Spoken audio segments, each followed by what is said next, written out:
Extrait du livre Ami, l'enfant des étoiles de Enrique Barrios. Comment t'appelles-tu? Ma question l'amusa beaucoup. Je ne peux pas te le dire. Pourquoi? C'est un secret?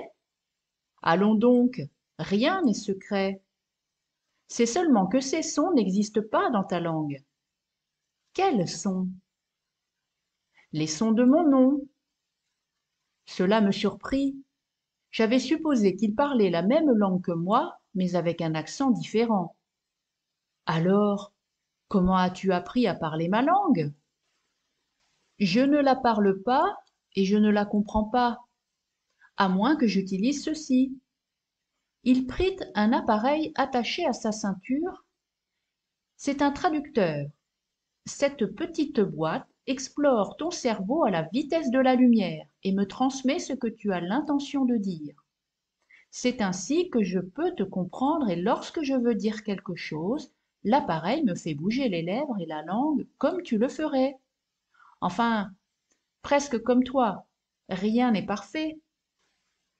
Il remit le traducteur à sa place et, assis sur le sable, il se mit à regarder la mer en se tenant les genoux. Comment puis-je t'appeler alors?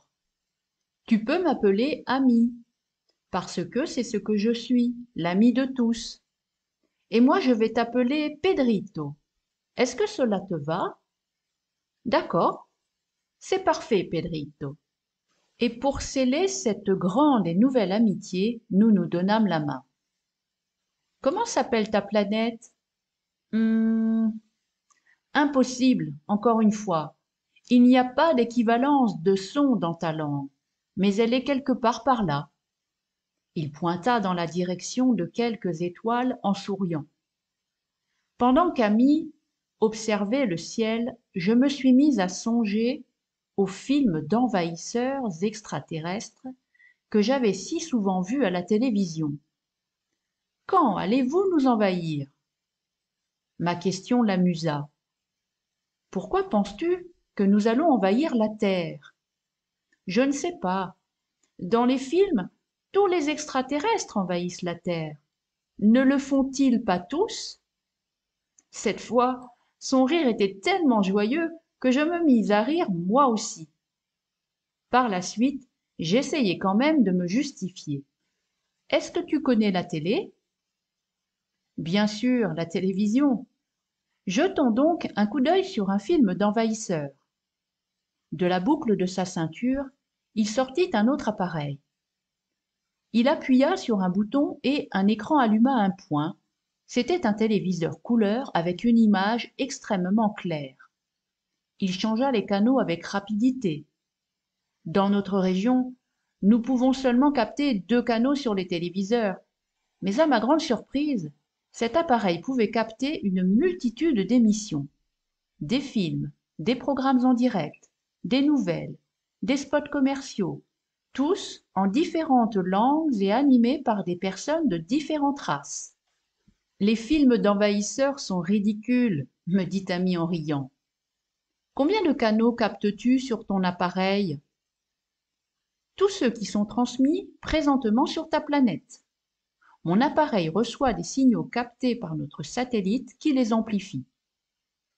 Voici une émission d'Australie. Regarde. Sur son écran apparurent quelques êtres avec des têtes de pieuvres et beaucoup d'yeux protubérants sillonnés de petites veines rouges. Ils lançaient des rayons verts contre une foule d'êtres humains terrorisés.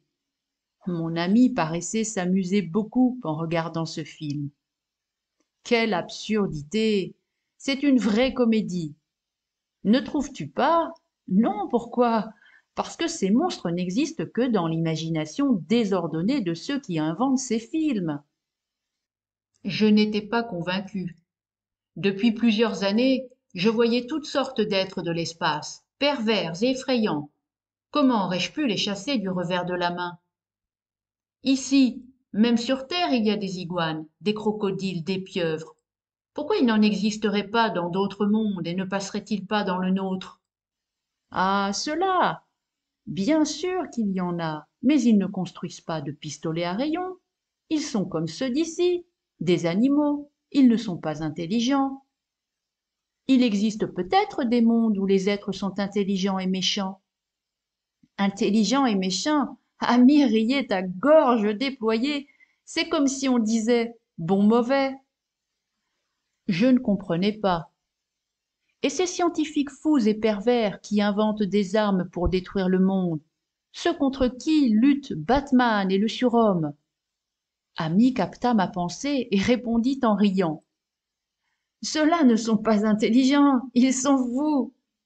Bien, alors il est possible qu'il existe un monde de scientifiques fous qui pourraient nous détruire?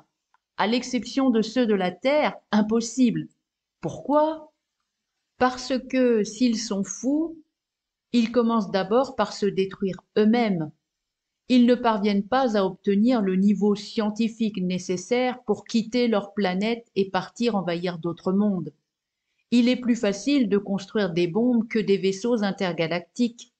De plus, si c'est une civilisation sans aucune bonté et qu'elle atteint un haut niveau scientifique, tôt ou tard, elle utilisera son pouvoir destructif contre elle-même, et cela bien avant de pouvoir aller dans d'autres mondes.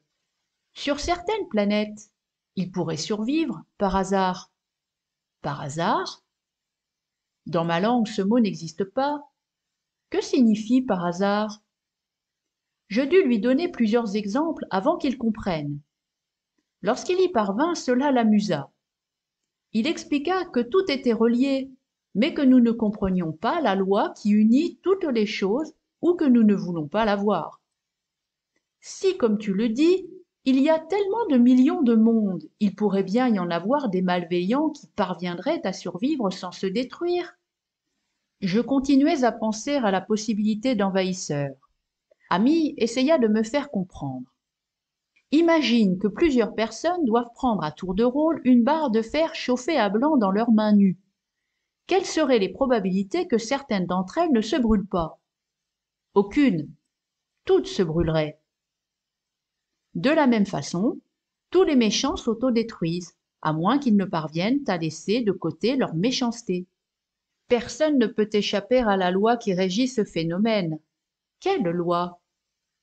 Quand le niveau scientifique arrivé à un certain point dépasse trop le niveau d'amour dans un monde, ce monde s'autodétruit. Il y a une relation mathématique. Niveau d'amour?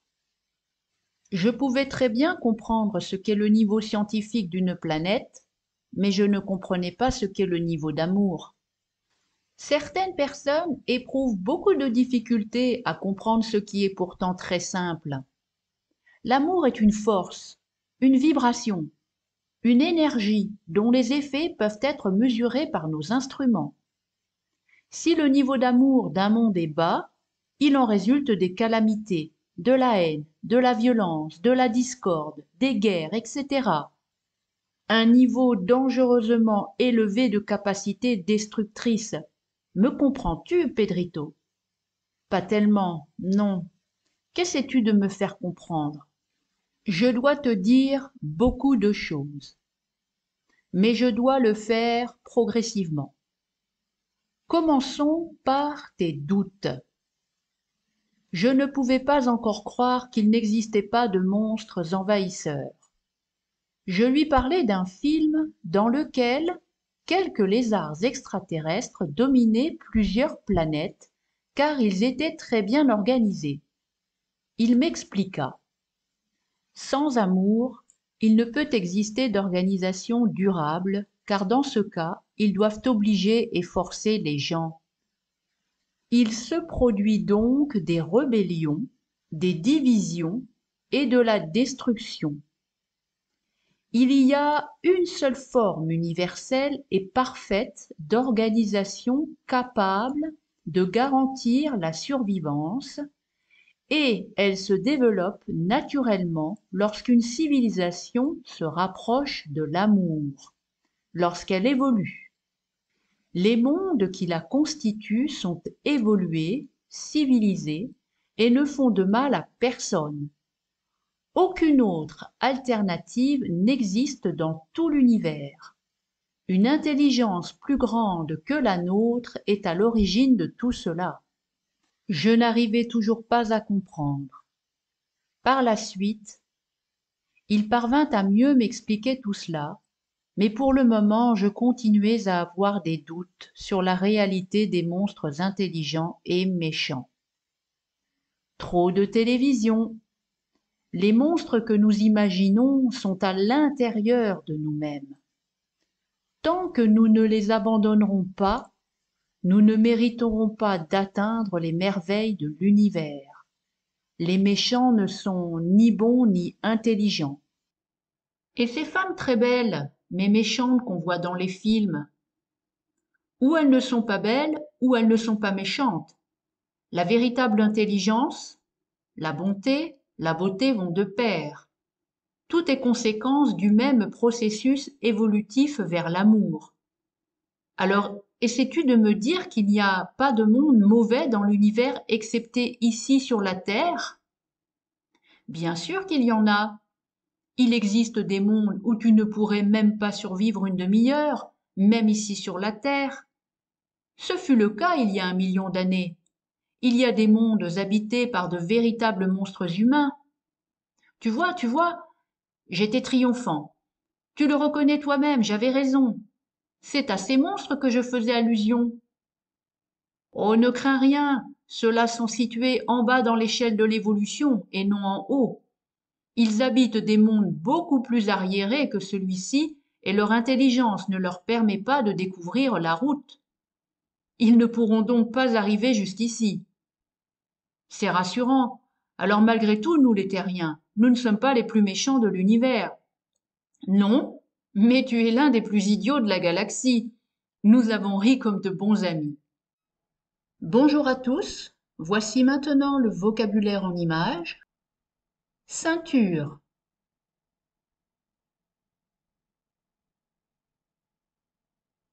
lèvres,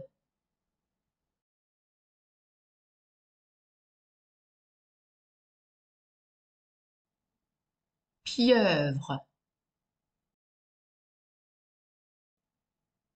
iguane, crocodile, vaisseau intergalactique, guerre.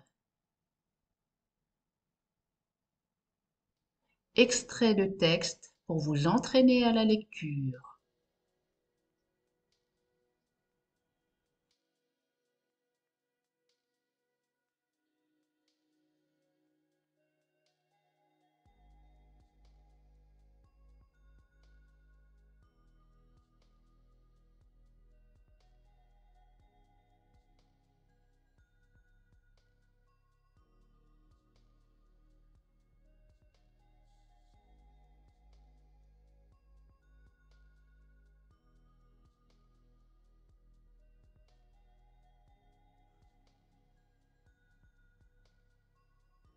L'extrait audio pour vous améliorer à l'écoute.